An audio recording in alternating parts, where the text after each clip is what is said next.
Assalamualaikum Pak. Waalaikumsalam, bagaimana kabarmu hari ini? Baik Pak, Alhamdulillah. Alhamdulillah, terima kasih sudah datang hari ini. Kita akan berbincang bersama mengenai apa yang sedang kamu rasakan. Semua yang kamu ceritakan akan Bapak jaga kerahasiaannya, jadi kamu tidak perlu takut atau malu untuk bercerita. Baik Pak, saya bersedia. Pertemuan kita berlangsung sekitar mungkin 30 atau sampai 45 menit. Jika nanti masih ada hal yang belum selesai, kita dapat melanjutkannya pada pertemuan berikutnya. Apakah kamu bersedia? Insya Allah siap. Terima kasih sudah berani menceritakannya. Apa yang paling membuat kamu sedih dari keadaan ini? Saya merasa keluarga saya sudah tidak utuh lagi dan saya juga jarang bertemu dengan ayah. Dan kadang saya berpikir semua ini terjadi karena saya. Jadi kamu merasa kehilangan sosok ayah, Ya, merasa kesepian, bahkan menyalahkan diri sendiri atas perceraian orang tua kamu. Benar begitu? iya Pak. Ketika muncul pikiran bahwa perceraian itu disebabkan oleh kamu, bagaimana perasaan kamu? Saya sedih sekali, kadang saya menangis sendiri, saya jadi mudah marah.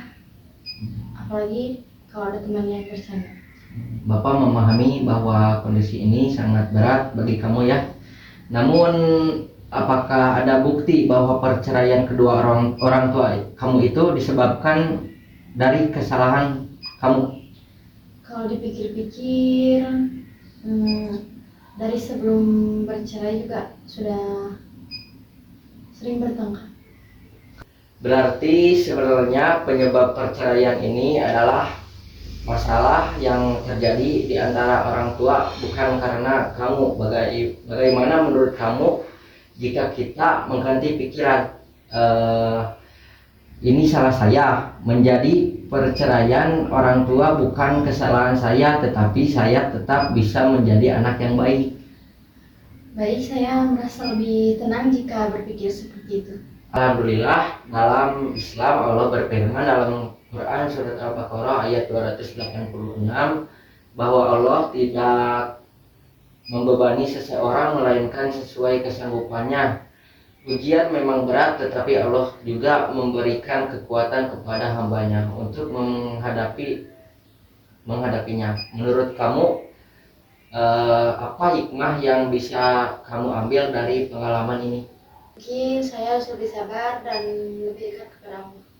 Masya Allah, itu jawaban yang sangat baik. Ketika hati terasa sedih, kita boleh menangis, tetapi jangan sampai kehilangan harapan kepada Allah. Allah selalu bersama orang-orang yang sabar. Ya Pak, saya ingin belajar lebih ikhlas menerima keadaan. Sekarang mari kita membuat rencana perubahan. Apa yang ingin kamu lakukan ketika mulai merasa sedih atau marah? Saya ingin mencoba berdoa dan membaca Al-Quran, menulis perasaan saya di buku harian, dan bercerita kepada ibu daripada memendam sendiri. Sangat baik.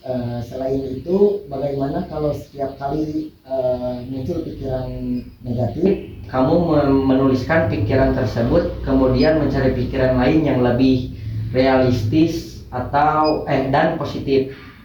Baik Pak, saya akan mencobanya. Misalnya ketika muncul pikiran saya penyebab perceraian orang tua, kamu menggantinya menjadi perceraian adalah masalah orang tua.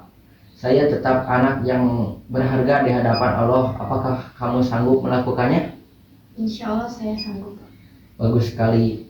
Bapak percaya kamu memiliki kemampuan untuk melewati masa sulit ini. Sedikit demi sedikit, setiap usaha memperbaiki diri merupakan bentuk ikhtiar yang dicintai oleh Allah Subhanahu wa Ta'ala. Terima kasih Pak, saya lebih merasa lega setelah bercerita.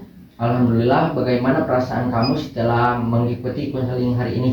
Saya merasa lebih tenang dan tidak menyalahkan diri saya sendiri lagi. Saya jadi punya semangat untuk belajar lagi.